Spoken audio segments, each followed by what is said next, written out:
دکن دکتر خالد ارداوی شارزایی سیاسی جی کربلای میوانی من سلاف بود دکتر خالد بریز دکتر خالد دسپیکی ده گرینگیا ده همین سرشمیریا لعراقی تو چوادن نعم تحية لك. سپاس بۆ ئێوە سڵاو لە بینێرە بەڕێزەکانتان و کەناڵە بەڕێزەکەتان لە ڕاستیدا ئەنجامدانی ئەو پرۆسەیە لە ساڵی 97 تا ئێستا هیچی یەکەم جارە ئەشتێکی لەو جۆرە بکرێت کە هەموو ناوچەکانی عێراق بگرێتەوە. ئێمە پێویستیەکی تای زۆرمان بەو جۆرە پرۆسەیە هەیە بۆ ئەوەی بەرچاوڕوونیمان هەبێت و بزانین ئەوە یەکەم جاریشە کە بۆ حکوومەتی هەرێمی کوردستان و بۆ حکوومەتی فیدرالیش زۆر پێویستە کە بزانن دابشکاری جوگرافی لەسەر خاکی ئەم وڵاتە بە شێوەیەکە و دیاریکردنی توێژەکانی کۆمەڵگە من پێم وایە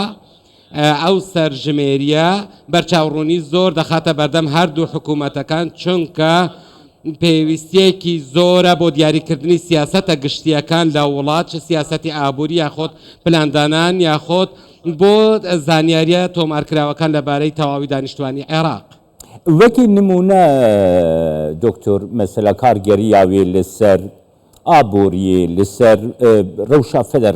فێدرالیزمی لە عێراقی مەسەلە گەر هەژمارە کورد زێدە ببە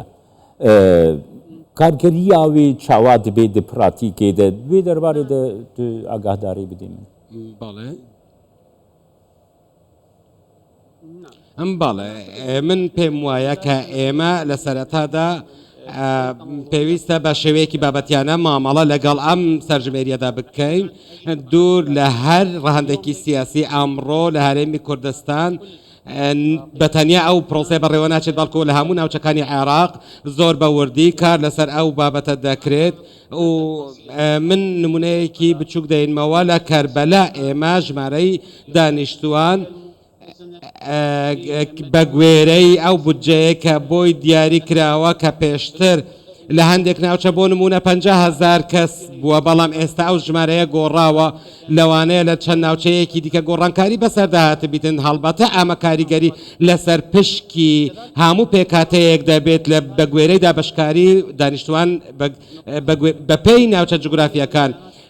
هەموو ئەو دەتانەش دەگۆڕێت کە پێشتر پشتیان پێدەبەسرا لە پلاندانان لە وەزارەتی پلاندانان و لە ئامارەکانیشدا و من پێم وایە ئامە پرۆسەیەکی ئارێنیە و پلانی بەرچاوڕوونی دەدات بۆ ئەوەی پلانی نوێ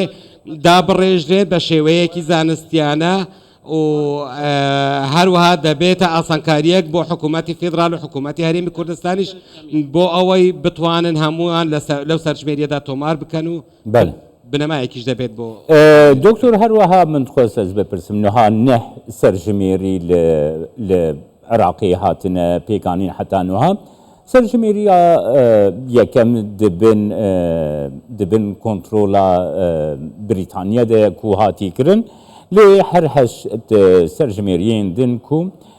پێک هاتنە بەس هەر بەحسا سەرژمێریە ساڵا 1957 تێکردن دەبێژن کو ئەو سەرژمێری ناوان نە سەرژمێریاندا باشترین سەرژمێری بووە ئەف سەرژمێریە 2024 چاوادن لەگۆر سەرژمێریên berê. نعم طبعا هذا هەڵبەتە ئەم بابەتە بڕیارەکە لەلایەن پسپۆڕان و کەسانی تایبەتمەندەوە دەدرێت من پسپۆڕی بواری سیاسیم بەڵام کەسانێکی دیکە هەن کە ئەوان شارەزان لە بواری ئامار و سەرژمێریدا ئەوان بڕیاری کۆتایی دەدەن. من پێم وایە لە سەرژمێریەکەی ئەمجارە لە باکوورەوە تا باشوور دەگرێتەوە پێشتریش لە ساڵی 1997 کە بینیمان سەرژمێریە کرا بەڵام پارێزگاکانی هەرێمی کوردستانی نەگرتەوە هەروەها سەرژمێریەکەی ساڵی 1987 هەندێک کەم کوڕی دیکەی تێدا بوو بۆیە تا ئێستاش پشت بەو سەرژمێریەکەی ساڵی 1957 بەسراوە بەڵام دوای ئەو هەموو سەرژمێریانە ئەو سەرژمێری ئێستا دەکرێت هەموو پارێزگاکان بەپێی جیاوازی لە باکوورەوە تا باشوور دەگرێتەوە بۆیە زیاتر پەسەندە لای دەسەڵاتدارە. بەڵێ سپاس بۆتە دکتۆر خالد ئەرداوی شارێزایی سیاسیش کەربەلا لەگەڵ